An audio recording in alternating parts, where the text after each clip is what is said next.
The Whispering Woods. It was supposed to be our dream getaway, a secluded cabin nestled deep within the heart of the Whispering Woods. The place had been abandoned for years, but when we stumbled upon it, it was as if fate had guided us to this remote paradise. My wife Sarah and I thought we were the luckiest couple in the world. The cabin was a quaint little refuge, surrounded by towering ancient trees that seemed to stretch endlessly into the sky. Their branches interlocked overhead, forming a natural canopy that concealed the cabin from the outside world. The Whispering Woods got its name from the eerie phenomenon that occurred at night.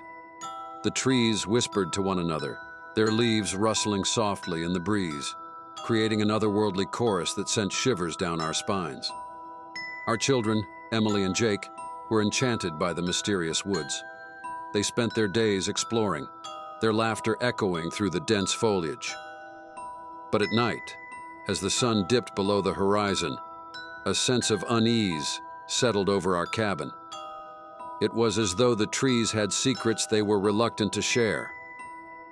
One evening, Sarah and I sat by the crackling fireplace, sipping hot cocoa and listening to the woods. The whispering was louder than usual, the voices in the trees growing more distinct. It was almost as if they were speaking directly to us. We exchanged uneasy glances but brushed it off as our imaginations playing tricks. As the days turned into weeks, the whispering grew more intense. Sarah's once radiant smile faded, replaced by a look of perpetual worry. She claimed she heard words in the rustling leaves, words that spoke of ancient curses and forgotten tragedies. I tried to reassure her, but deep down, I couldn't deny that I, too, was beginning to feel a creeping dread. One moonless night, we were awakened by a chilling sound, an eerie, mournful wailing that echoed through the woods. Emily and Jake were terrified, huddling close to us as we strained to make sense of the cacophony.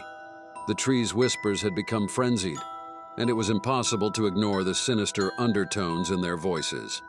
I ventured outside, determined to unravel the mystery of the Whispering Woods. As I walked deeper into the darkness, the trees closed in around me, their branches clawing at my skin. The whispering grew louder, and I finally understood the words they spoke. They told of a family much like ours, lured into these woods by the promise of serenity. But as their days turned into nights, the whispers drove them to madness, to unspeakable acts of horror and violence. I returned to the cabin, shaken to my core, and told Sarah what I had heard.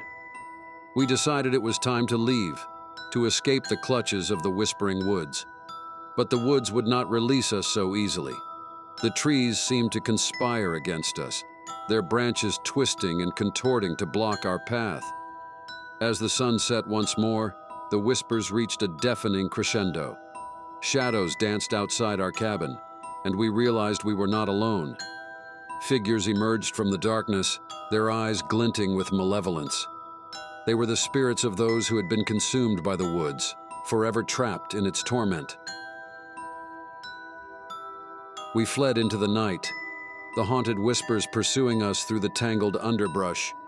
The forest seemed to have a mind of its own, closing in around us, suffocating us with its dark secrets. Sarah, Emily, and Jake screamed, their voices blending with the wails of the tormented souls. In the end, we never escaped the Whispering Woods. It claimed us, just as it had claimed so many before us. As I write this, I can hear the whispers even now, their voices a constant reminder of the horror that lurks in the heart of those ancient trees. If you ever stumble upon the Whispering Woods, I beg you, turn back before it's too late, before the whispers consume you and your family, as they did mine.